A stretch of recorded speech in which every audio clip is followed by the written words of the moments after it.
31st July marks the birth of this eminent scholar who changed the course of Indian temple architecture studies through his extensive contribution to the field.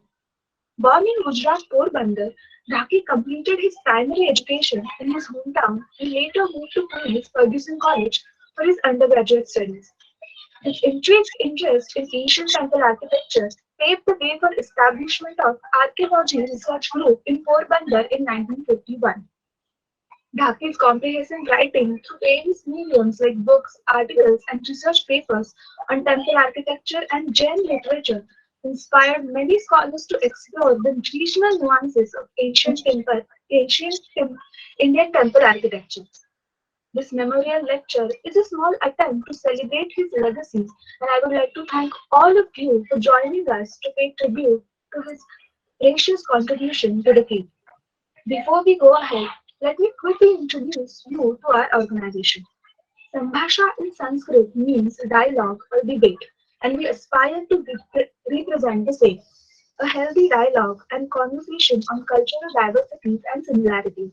Sambhasha Foundation is an initiative for cultural and language studies through a non-political perspective based on scientific research through historical and archaeological research. This year, we are blessed to have eminent scholar Professor Ratan Parimoo as a speaker for Professor Dhaky Memorial Lecture. He is an internationally acknowledged art historian, painter, and pedagogue, and is a pioneer of new art history in India. He has introduced the European methodological framework alongside Indian aesthetic theories. Professor Parimoo is a former recipient of the Commonwealth Scholarship to study art history at the Cortland Institute of the University of London from 1960s to 1963. He completed his PhD from the Sayajirao University in Baroda in the year 1972. Later in the same institution, he served as the head of the Department of Art History for almost 3 decades and shaped the teaching of art history as an independent discipline. Before his retirement in 1996, he also honored the position of Dean of the Faculty of Fine Arts. In 2007, he was invited to lead the Lallabhai Talpatbhai Museum in Ahmedabad. While critically reorganizing the galleries, he set a well-acclaimed example of catalog resume on Indian miniature paintings. Before we start with the lecture, there are 2 events we want you to witness with us.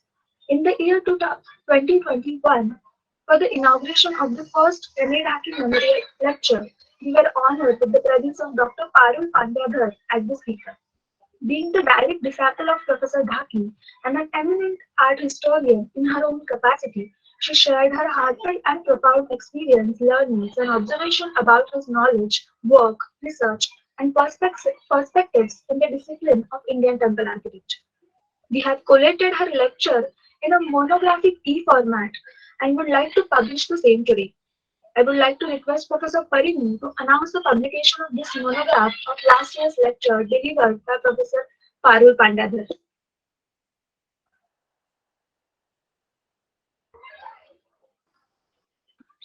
She is presenting. I am happy to declare that the publication of the first memorial lecture delivered by Professor Parul Pandya has been published and is being released today. Thank you so much, Professor Parimoo. And there is second event we want you to witness. Publication of our e-magazine. Sambhasha as an organization is committed to serious research in the field of cultural studies and languages. As a small effort to encourage young scholars, we wish to publish an e-magazine dedicated to research in various fields of cultural studies and languages. We are glad to present our first ever e-magazine to all of you. I would like to request Professor Parul Pandya to formally announce the publication of the e-magazine.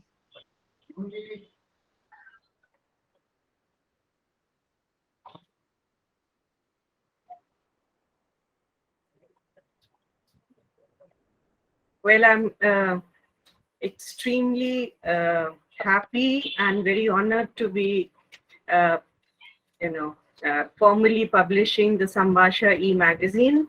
I'm also delighted when I looked at the contents. There are some very, very wonderful papers here.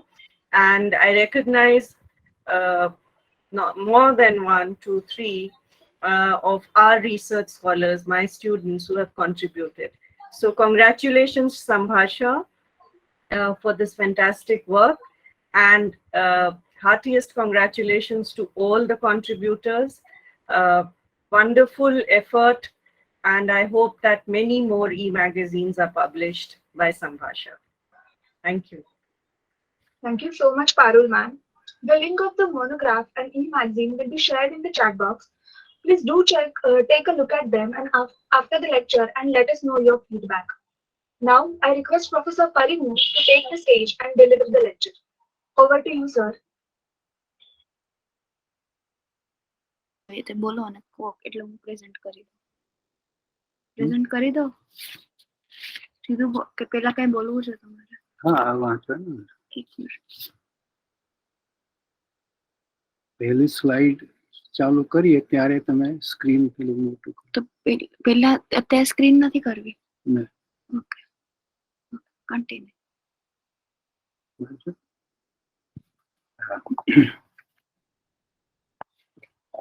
It's a great honor for me to have been invited to speak on Professor Dhaky's work as part of the second memorial lecture.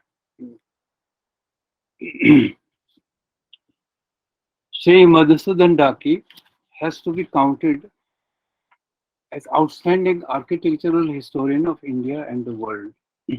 Am I audible? Hello? Am I Yes, sir. Yes, sir. Yes. Yes, sir. Broadly speaking, nearly the 6 decades, not only of his generation, but for several generations before and after him, from around 1945 to around 2000 AD, could be considered the great phase of very concentrated studies on Indian architecture, particularly Hindu temple architecture. Several scholars from India emerged, and interestingly, a few sensitive and dedicated scholars from Western countries, especially United States, committed themselves to the field of architectural histories of Hindu temples of different regions of India. There were few major landmarks in the historiography of Hindu temple architecture earlier, such as Ananda Kumaraswamy's History of Indian and Indonesian Art of 1927.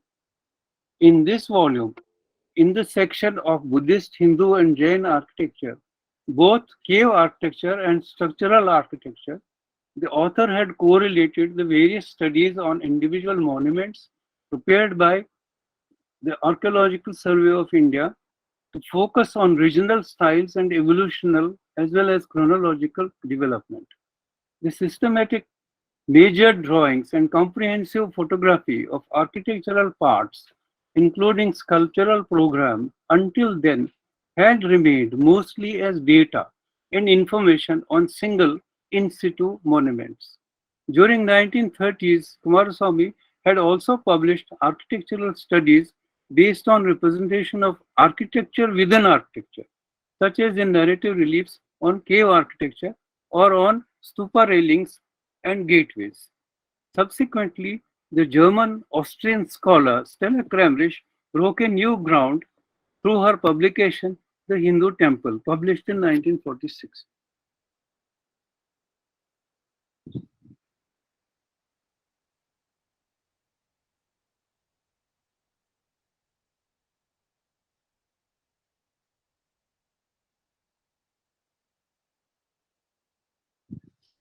પૂછી જાઓ આવી ગયું. Is it visible? Yeah. Is this slides visible? Is this slide visible? Yes, Yes, sir. sir, it is visible. I'll be reading as well as showing the images. This is one example from Kumaraswamy's article where there is representation of architecture within architecture. So particularly notice the Chaitya arch, and of course these are it's used for Buddhist shrines.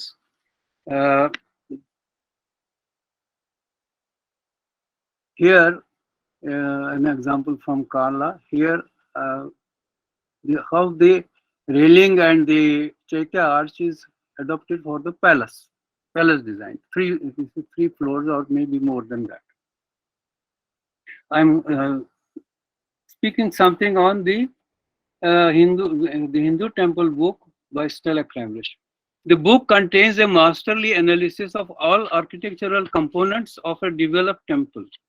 Its Adhisthana and Pitha, plinth, its walls, Janga, Mandovara, and its Shikhara, superstructure. I use this example from Kiradu. The maybe this is the plinth area, this is the Janga, this is the superstructure. The book contains a masterly analysis of the role of structural elements, decorative repertoire, and sculptural programs, along with their symbolism and traditional and textual nomenclatures. Alongside were compared Shilpa texts so as to identify which of them have closer relevance for the actual structural temples and according to specific regions of India. This book is such an in-depth and comprehensive study of every detail and textual references so that it serves as a model for every forthcoming architectural historian. Some of this information is being recalled here from Stella Cramrish's book to indicate the source on which young Porbandar-born Madhusudan Dhaky grew.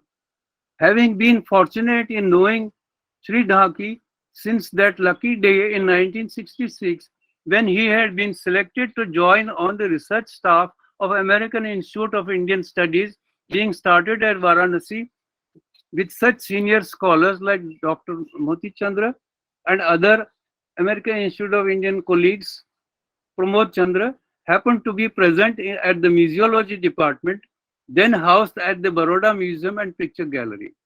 Their host was Sri Devkar, the director of the Baroda Museum at that time. I had gone to the Museology Department by chance from the Faculty of Fine Arts, Department of Artistry and Aesthetics, having heard about the presence of the illustrious personalities there. Since then, I have had the opportunities to visit the American Institute of uh, Indian Studies at Varanasi as well as at Gurgaon when it was shifted there. I have also been keeping myself abreast of the publications of the now considered a great series, Encyclopedia of Indian Temple Architecture, volume after volume. During his personal sessions with me, that is Dhaky Sahab, especially after his settling in Ahmedabad, I joined the Dalpat Bhai Museum at Ahmedabad since 2007. When most of his years he remained often bedridden, he would suddenly start talking in French language. Besides having absorbed in-depth writings on temple architecture by some of the stalwarts among his Indian predecessors, he also mentioned the scholarly writings on French Gothic architecture, which were also products of deep spiritual inspiration. The evocative writings on the great Gothic cathedrals by a particular French architectural historian were gratefully recalled by Sri Dhaky. I regret that I am unable to recollect the name of that particular French scholar. I have a guess that it might be Emile Moll, whose book The Gothic Image, 1913, had been very prestigious. Coming back to Stella Cramrish, in her epoch-making volume, Stella Cramrish extensively quoted from the important traditional sources, treatises, Vastu and Shilpa Shastras from different regions such as Samragan Sutradhar, Central India, Aparajita Pracha, Western India, and Ishan Shiva Gurudeva Paddhati, South India, and correlated their contents with the great range of temples standing on the ground from the length and breadth of India. She began extensively her theorization with the ground plan, the Vastu Purusha Mandala, which is compared with the living organism. Indeed, eventually, when the fully built temple rises, it is compared with a standing human figure. The cube, this is a Rhoda example. I am using it as a unicellular, or essentially the Garbhagraha and Shikhara part. The cube of the walls of the Garbhagraha, based on the square of the Vastu Purusha Mandala, encompasses the center. Then the pyramid or pyramidal superstructure rises to the highest point. I'm quoting Stalakramish. The vertical axis of prasada always passes through the center. Something like this.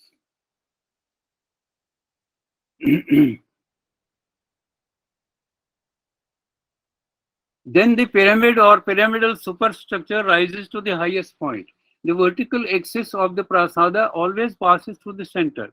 It can also be said that the vertical axis of the prasada leads from the highest point, the summit of its finial, above its body, to the center of the Garbhagraha. Vimana, as the name of the main temple building, is synonymous with prasada. Prasada is a sacred building and also a three-storied palace, often compared with Mount Meru. Vimana is the temple built according to tradition, Shastra, by the application of various proportions and measurements. The temple as Vimana, proportionately measured throughout, is the house and body of God. While God represents this universe, the macrocosm on the universe, the macrocosm.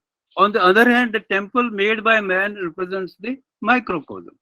By the temple is understood the main shrine only, in which is contained the Garbhagraha, the womb and the house of embryo. The small innermost sanctuary within a square plan. A hall mandapa, when added, is only accessory, which conforms with the proportionate measure of the temple. I have made some exercises about proportions. This is a temple in Gujarat, Sunak, where the Garbhagraha length and the mandapa length is same, 1 and 1, and the Ardha mandapa is actually half. And in another one, these are the vertical divisions. It's not time. We don't have time to talk about it in detail, but it is something about the what Stella Kramrisch talks about the base of the proportions. The square and cube of the walls of the Garbhagraha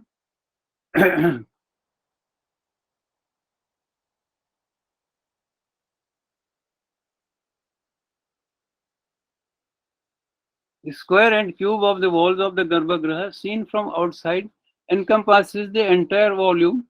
Hence, they arise to the highest point by way of pyramid or some similar shape, which effect a transition from the square of the extensiveness, the Vastu, and from its enclosing walls to the point. Maybe we go back to the Rhoda temple. The pyramid or its curvilinear equivalent, the shikhara, placed on the cube, is the inevitable form of the superstructure of the Vimana. It is a phenomenon of expansion at the base level and contraction within the pyramidal superstructure. The superstructure consists of piled up horizontal tiers, each similar to the other. The horizontal courses and moldings of the superstructure are adaptation of various structural forms. The main tiers or stories are called bhumi. They are levels of the superstructure and of the spiritual ascent of the devotee. The superstructure of the North Indian variety terminates by a platform called skanda, the shoulder course. Above this rests the crowning portion, the amalaka. These are the bhumis.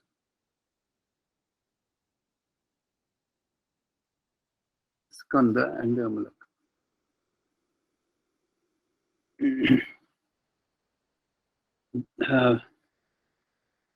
Gavaksha for dormer windows, also called Chandrashala, have been part of each stratum of the superstructure of diminishing horizontal slabs whose edges assume curved roof shapes is widely distributed in India.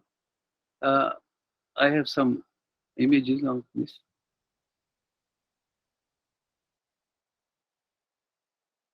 The,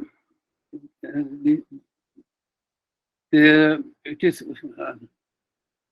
Stella Kramrisch calls the Chaitya window shape as Gavaksha when they are used as decorative motifs, as in the Buddhist cave. I have also Ajanta example. This is adopted from Ajanta in a Buddhist cave, upper court in Saurashtra. Um, This is the Ajanta cave example, and this is how it is reached Gujarat, and then it will be adopted in the particularly the Shikhara design.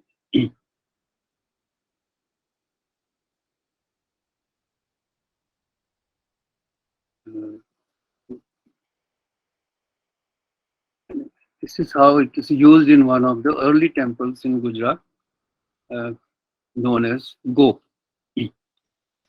Gavaksha dormer window, also called Chandrashala, has been part of each stratum of the superstructure of the diminishing horizontal slabs whose edges assume curved roof shapes is widely distributed in India. The horizontal tiers with different types of roof edges, cornices, or eaves have many varieties. The third course is curved in the likeness of an amulaka in its corners and designates some of the three courses, one complete sub-shikhara or one bhumi in earlier temples. From about 6th century onward, the distinction between pyramid and curvilinear structure is only of degree.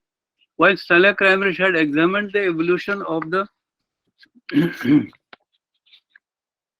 provincial varieties during the early medieval period in Canaries region, that is Deccan, in Orissa, in Rajasthan, and also in western Himalayas and central India, the material from Gujarat, mostly Saurashtra, of the Maitraka Saindhava period was an eye-opener and important addition by Sri Dhaky.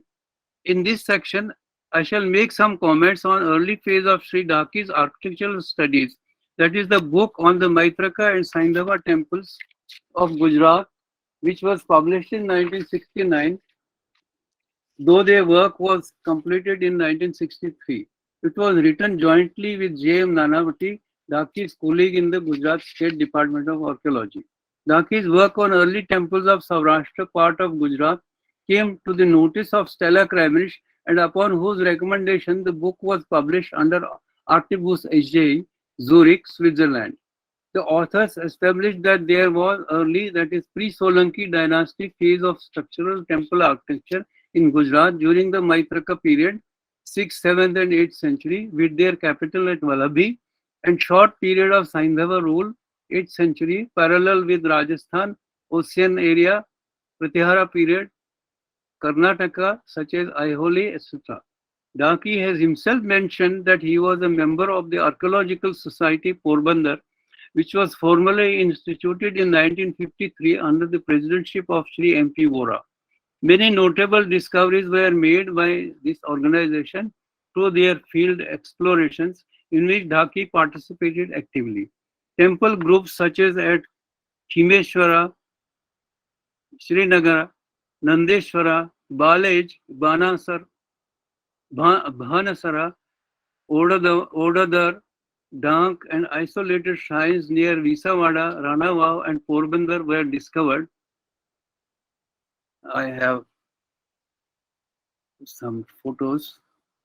This is a close-up of the Gop with the Gavaksha, the Chaitya window turned into Gavaksha.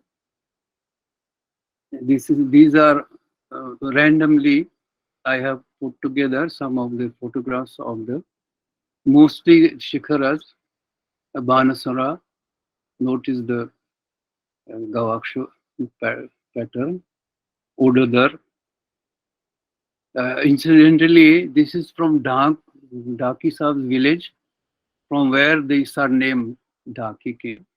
The N has been taken out. By 1963, further members of State Department of Archaeology had documented many other temples such as Swarna Tirth near Dwarka, sun temples at Pasnawada and Sutrapada, also shrines at Son Kansari, Pindara, Koteshwar. In their book, Sri Dhaki, along with co-author, collated varied information and data of as many as 100 temples and reconsidered theories and conclusions of earlier scholars such as Burgess and H.D. Sankalia. Some more temples are there. Son Kansari, also Son Kansari, Pindara, Koteshwar.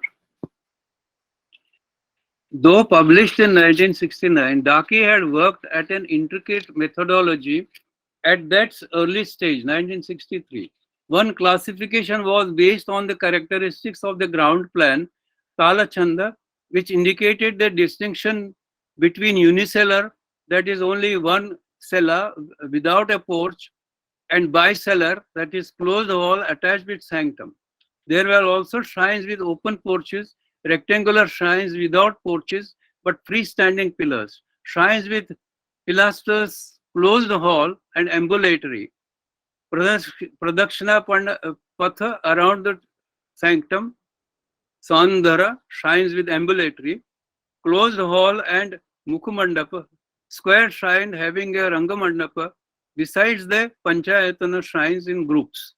The moldings of the Adhisthana, that is elevation of the main floor, leading to the Pitha, comprise of four types of layers such as Janda Kumbha, inverted Sima recta, and so forth. One more slide of the plans. Now, the Shikhara types are very interesting to observe. So we'll have a look at that. The four principal types of superstructures have been observed in the Maitraka period temples. This is the Famsana Akara, pyramid roof design, rise in receding tiers, Famsana, which may be with or without decoration by Chandrashala dormers. One example is of Gop, where Chandrashala motifs are adopted as they are found in the Upper Court Buddhist cave, Junagadh, 5th century.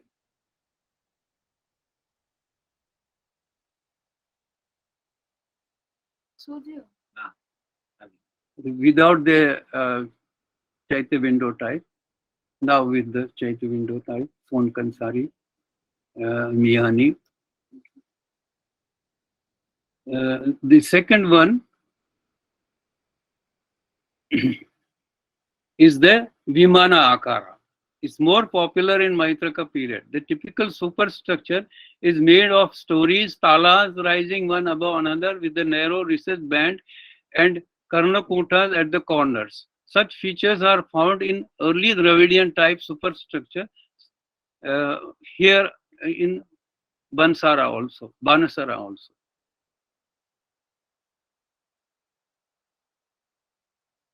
This is the actually one will be immediately reminded of the Dravidian Shikhara. But this is from Banasara. The third one, which is important, is the Vimana Akara. Is the Nagara Shikhara. A change took place of far-reaching significance, forming this type into Nagara Shikhara form. That is how the Famsana Akara turns into Nagara form. A transmutation of Chandrashala motif by a progressive coalescence into Jala, lattice work. These become very small, as you see later.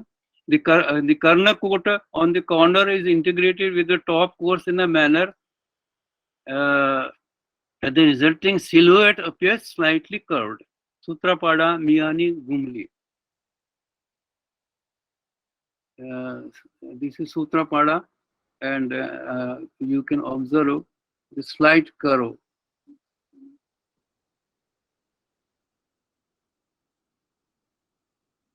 Here again, and incidentally, there is this Madhya Rekha appearing. again, this the Gavaksha designs are restricted to the Madhyareka. And what is mentioned, what was observed, lattice work type, that will happen slightly later. The fourth type is the Vallabhi Chandaja, that is wagon vault roof, survived only in one temple, which is Khimeshwara.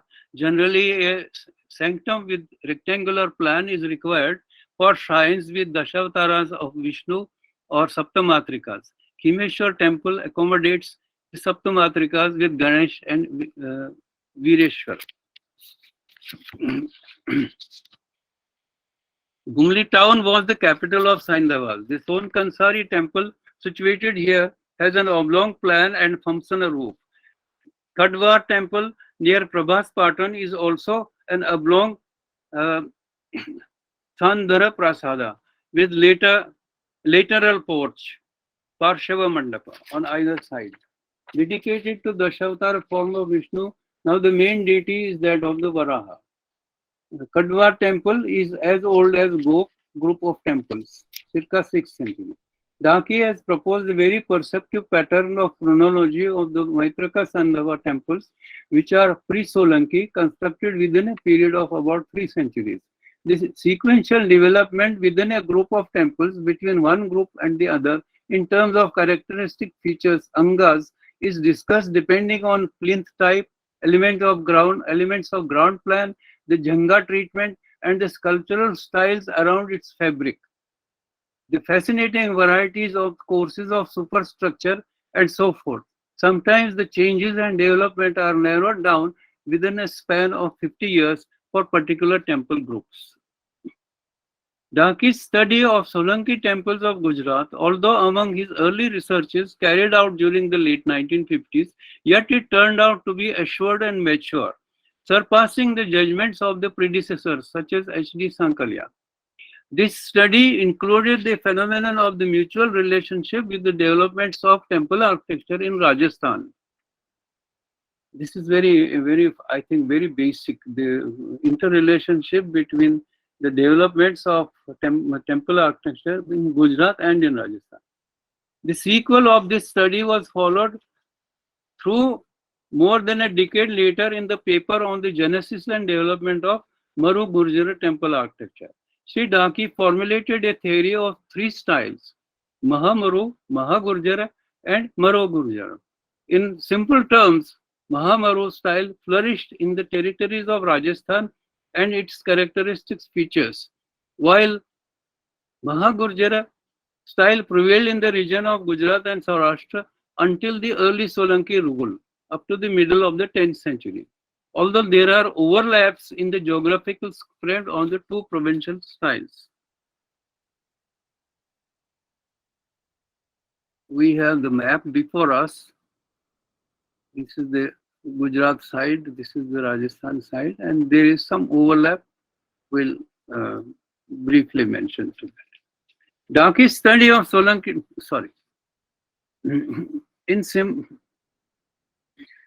although there are overlaps in the geographical spread of 2 provincial styles, Dhaky theorized that in the Mahamaru style, the temple body is treated as though it is a monolithic mass sculpted out from living rock. Its decorations are reminiscent of those possible in a brick and stucco tradition. They seem applique-like, with carved ornamentation clothing the temple under a richly embroidered veil. For Mahagurjar style, Dhaky observed it behaves altogether differently. It pays careful attention to masonry, emphasizes clear-cut blocks, and stresses the beauty of the joinery, so that the temple is comparatively structural in intention, look, and feeling. The treatment thus is architectonic or architectural and not sculpturesque, as is the case with the Mahamaru style. Elaborating his theory, Sri Dhaky, in a poetic manner, explained the genesis of Maro Gurjara as the offspring of the marriage between the Mahamaru and Mahagurjar styles. I paraphrase Sri Dhaky's words. Both the regional styles are seen as living beings eyeing each other. Initially, Mahagurjar style was foraying into the Mahamaru territory. It gave a reply laden with, with love and vengeance, launching at the close of the 10th century, a reverse attack. Like a gale, it swept over the territory of the Maro Gurjar style. Kiradu, Bhinmal, Chandravati, Ahad, Patan, Anilwad could not resist its charm. The result was the passionate embrace of the two leading styles of Western India, one virile and handsome, the other ornate and bewitchingly beautiful. In the process, both lost their identity, the Mahagurjara more than the Mahamaru. The Solanki style patronage, the Solanki dynasty patronage is interpreted by Sri Dhaki as a great empire honoring and supporting the beautiful offspring. Sri Dhaki aptly and eloquently concludes that the Maru Gurjar style inherited the propensities of its parents, the basic structural forms and organizational ability of the one, and ornate and ornamental designs of the other. The region of Mahamaru covers Marudesh, Marwad, and stretches up to Medapat. The characteristic temples are those from 8th century onwards at Ocean, besides remains of some ruined temples at Kekin, Nimaj, Harshagiri, Jaisalmer, Lakshmi Khan temple. I have some photos. This is from Ocean, the earlier type, the slightly earlier type. Uh, yes, they developed Nagar Shikara, still later development within Mahamaru at Kekind, and then the Suchya Mata temple also at Osim. Interestingly, the Jagat, the Ambika temple at Jagat has been included in the Mahagurjara. Since it is from Rajasthan, I am putting it here. Mahagurjara region not only includes Kutch, Saurashtra, Anartha, North Gujarat, but also areas of lower Rajasthan, that is Arbud Mandala and lower Medapat. Thus, the prominent temples are Jagat, Ambika temple, Kiradu, Ganerav Jain temple in Rajasthan area. This is, Kiradu. Kiradu is very important from the temples within Gujarat. The temples located in Gujarat region are Roda, Vadwan, Tarnetar, Vadnagar, Kotai. I have here the most important example from Roda and Miani and Kotai.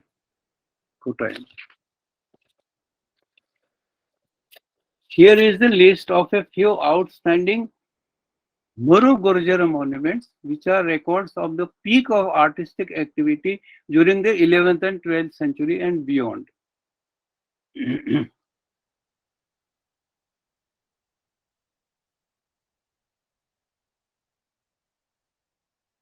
Starting with Mudera. I have put a few more slides of Mudera here, but there are, I'll read out the other names. In the splendid interiors of marble temples at Dilwada and Kumbharia, in such understandings at the fort at Junjunwada, Hira Gate at Daboi, and 15th century vast complex of Chaturmukh temple of Adinath at Ranakpur. We see the Mudera slides. This is the Mukhamandap, this is the Mandap in Mudera, and the Garbhagriha. As the Shikhara is fallen down, you This is where the Kiradu temple is important. And this is unusual, special Rang Mandap constructed in front of and separate from the main complex in Modera. Kiradu, also with the mandapa and so on. Another temple which I had shown didn't have the elaborate. So this is the elaborate stage in another temple in Kiradu. We didn't see the ground plan of the fully developed Maru Gurjara temple, with particularly the ambulatory path around the deity and the mandap.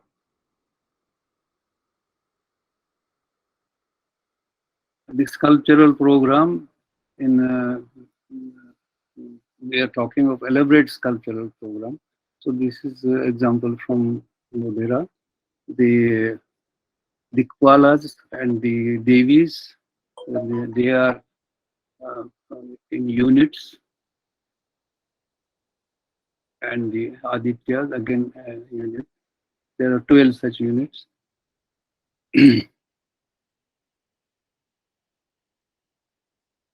The elaborate plinth, the well-known Hastithara and the Narathara. The town gate at Junjunwada. You see the temple features of temple architecture. So this is a Hindu gate as distinct from the Islamic gate. And yeah, close up. Dhaboi, the gate, town gate, and the temple are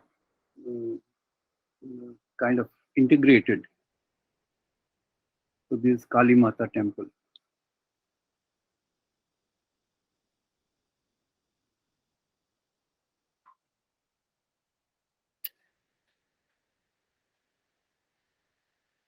Maru Gurjara architectural style is marked by an increase in scale and a conspicuous elaboration and exuberance in every section of the total temple edifice, right from Adhisthana Vidibandha through Janga and Shikhara, reaching the upper part of the superstructure. The superstructure becomes more lofty with more bhumis or urushringas. Vidibandha consists of 5 moldings with independent Hastithara and Narathara. Pravesh Dwar, the main entrance doorway, and Garbhagriha doorway developed more shakhas, door jambs with prominent Rupa shakhas. Below the doorway is now a heavy Udambara. An overall profusion of figurative sculpture is unmistakable. The completely embellished interior in its totality of the Maru Gurjara Mandapa is often spectacular. An unmistakable dramatic effect is achieved by the interplay of lavishly carved slender columns with Vandana Malikas, that is variation of Toranas thrown in between and supporting Vitanas, ceilings of unequal beauty. The Vandana Malikas add to the richness of the interior. They are innovated in 2 varieties, the Ilika caterpillar and the Andola Toran type. The overall effect is one of thoughtfully indulged exuberance on the part of the Sthapati, whose skills and sense of judgment must be appreciated. This is the Ilika Torana, and this is the more advanced kind, the Andola Torana, as part of the interiors. Another aspect of Sri Dhaky's wider perception of the Hindu temple is the significance and placement of decorative motifs as well as those elements which are pure decoration, such as decorative designs in the ceilings and yet integrate with the temple design as a whole, the total form. Talakramish had explained that the prasada is the place and the symbol by the means of architecture, of manifestation and reintegration. Rather, it is built for this purpose. All the images together and all the forms that may serve them are incorporated in its structure. India not only thinks in images, it endeavors to build them up in a consistent body of which the sum total is the temple. Sri Dhaky expanded these notions and elucidated in the context of Kiradu as a manifestation of Maru Gurjara architecture. From the interaction of forms of temple moldings with its applied decoration, there emerges an unmistakable pattern distinctive of the style as expressed in a particular place at particular time and in a particular temple. The aesthetics and function of particularly such elements which are in the nature of ornament in the totality of a building is lucidly formulated by Sri Dhaki in the context of jala or traceries. The aesthetic operation of jala in an architectural design setting mostly depended on the nature of jala in all its aspects and form. Right proportion. So these are the interiors. I'll come back to Jala, but this time had a reference to the Garbhagriha doorway. This is a Rodha example, that is earlier examples, but earlier example already it is so elaborate in terms of designs as well as the shakhas as well as the sculpture, which becomes more elaborate subsequently. And here are the jalis. The aesthetic operation of jala in an architectural design setting mostly depended on the nature of jala in all its aspects: apt form, right proportion, sparkling detail, sensitive style, and faultless execution. It has to act as a tie, ensuring total aesthetic cohesion. Then only it can fulfill the twin objectives of aesthetic operation and physical function, completely wielded as one, thus justifying its existence.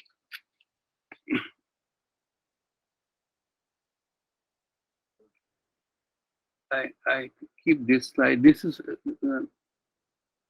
from Kotai in Kutch, Gujarat, but I keep this on for the description I am reading from Khajuraho. In his brilliant study of Vyala figures with the architectural fabric of the temple, Sri Dhaki has given a vivid description of this curious motif. The Vyala, now looking placidly complacent, now virile and vigilant, vicious, mischievous, even belligerent, betray their prowess with reptile-like agility. They gallop, prance, whirl, swirl in sharp but swift and most animate contortions. Their protruding tongues and tusks, short cunning ears, bulging bellicose eyes, and fierce terrifying demeanor class them among the bizarre phantasmagorial creations of human imagination. Dhaki's studies on Torana, Vyalas, and ceiling decoration had inspired the present author to prepare a long research paper entitled Some Aspects of the Decorative Repertoire of North Indian Nagara Temple Architecture. As has been observed, that in the case of the medieval period temples of North India in general, but Gujarat and Rajasthan in particular, the decoration or the ornament is so profuse that the entire temple fabric develops into a highly complex organization of decorative motifs. And it can be said that the temple is virtually a program of decoration on vast canvas. My exploration was restricted to pinpointing those parts and members of temple architecture which are primarily decorative exercises and problems of decoration. I had also aimed to draw attention to decorative sensibility, ingenuity, and imagination of Indian artists as an important aspect of the decorative arts of the temple architecture. Decorative arts of India. My contention is that the entire gamut of the decorational aspect of Indian temple architecture cannot be separated from the whole tradition of fabricating decorative and functional objects and the skills and imagination along with the design sense involved in them. These are the example of ceilings. Some ceilings are concave with the chandelier projecting out, and some are Yeah, this also is little concave. Some are relatively two-dimensional, so they are known as Samatala Vitana. This is again uh, domical, concave with the chandelier or jumper hanging down. Here, interestingly, in the concavity, the carving is done in such a way that it is called Gajatalo, inner mouth of the elephant.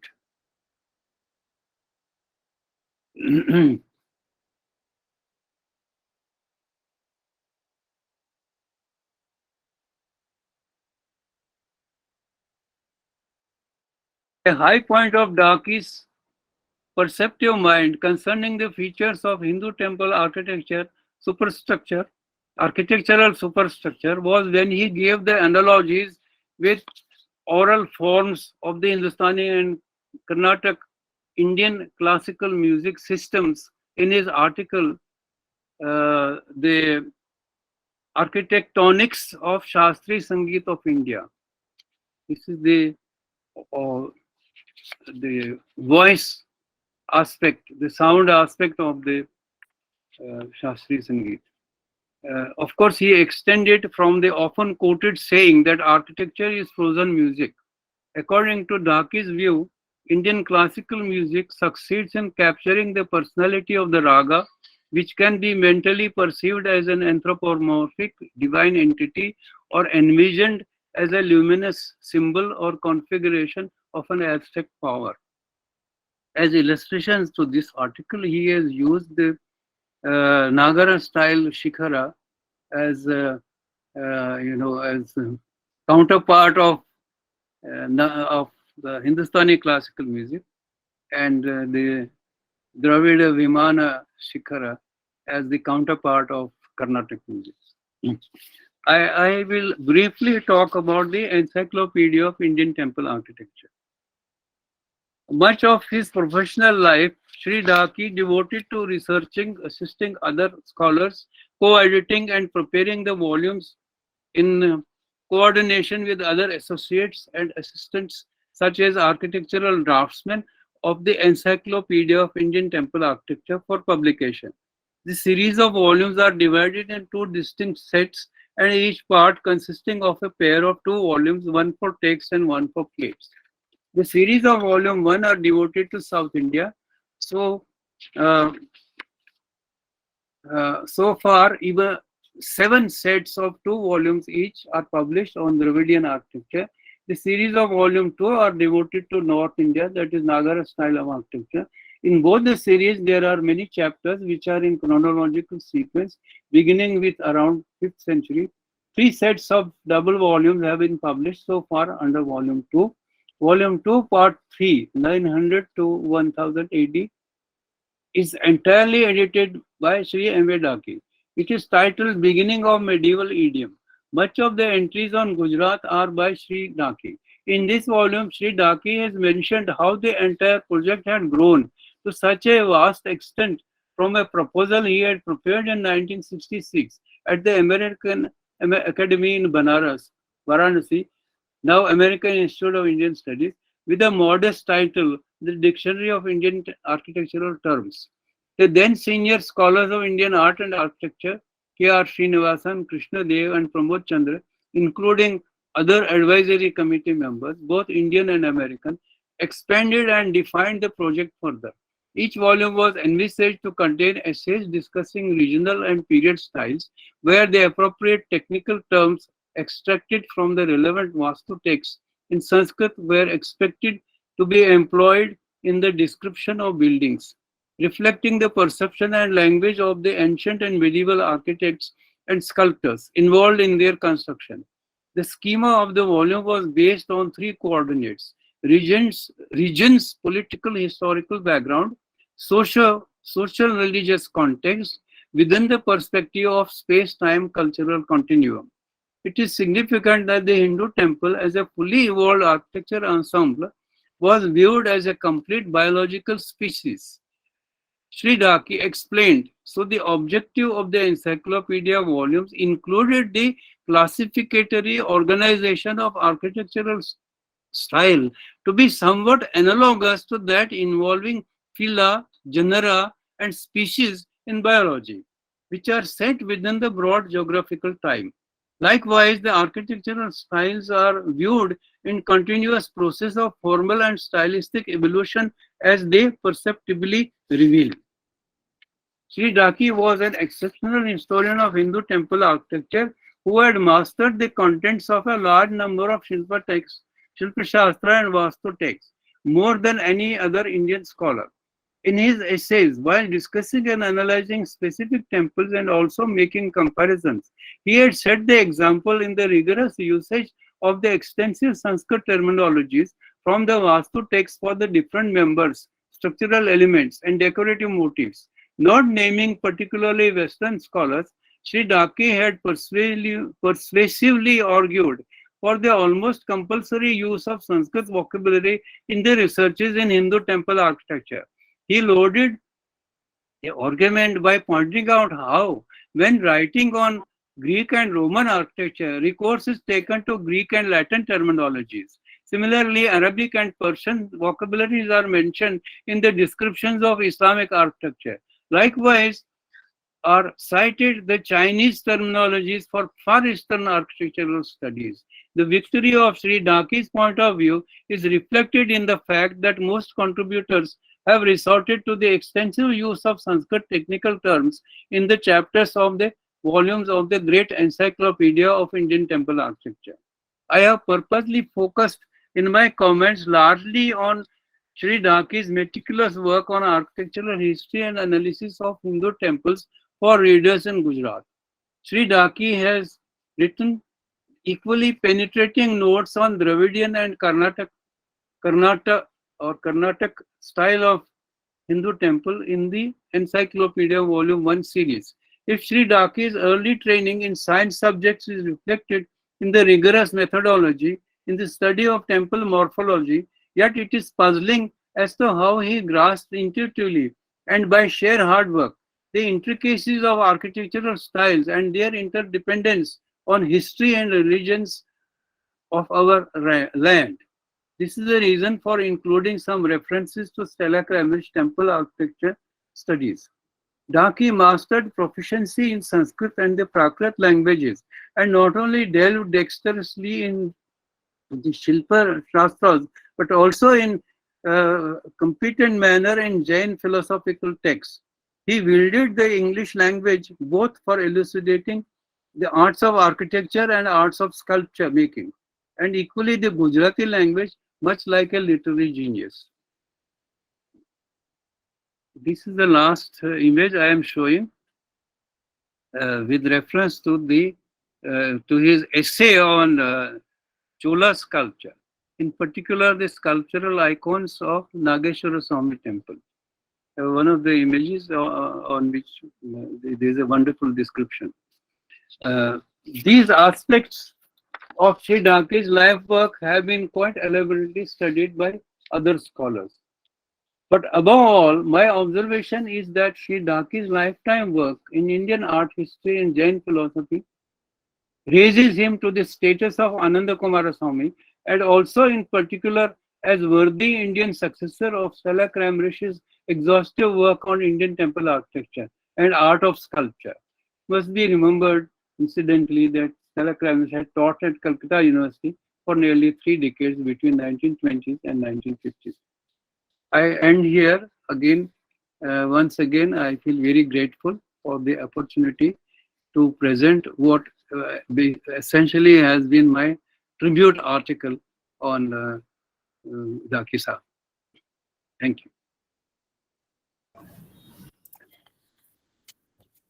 Thank you very much, sir. Good evening. I'm Chetana from Sambhasha Foundation. It gives me immense pleasure to propose a vote of thanks. Firstly, to our eminent scholar and the speaker for this evening, Professor Ratan Parimoo, sir, who consented to deliver the second Dhaki Memorial Lecture this year. We are very fortunate to interact with him, and I'm sure all of you have enjoyed listening to him as much as I did. Apart from discussing the scholarship of Professor Dhaky, or Dhaky Saab as he was fondly called, this, I would say, was an entire overview of the temple architecture of India. Thank you so much for that. From all of us assembled here, I convey our most sincere thanks for this lecture's years of scholarship and contribution to the subject. We are also very grateful to Professor Parul Pandya ma'am for agreeing to publish our e-magazine. It has been a happy occasion to reconnect with her after the inaugural lecture last year. Thank you so much, ma'am. We very much hope that both these scholars will continue to be our mentors and guide us. Dhaky Memorial Lecture has now become a firm tradition with our organization, and preparations for it begin months in advance. I thank Professor Gauri Krishnan for her continued support and guidance, especially for introducing and connecting us to Professor Parimoo. We are indebted to her. We are equally grateful to Professor Shrikant Ganvir, our professor from Deccan College, for being our friend, philosopher, and guide, and everything it does for our young organization. We are lucky to have mentors like Professor Shrikant Bahulkar and Professor Gopal Joge, and I thank them on behalf of everyone at Sambhasha for their guidance. The audience response for our Dhaky Memorial lectures are always overwhelming, and we thank each one of you for your participation, without which this event would never have been possible.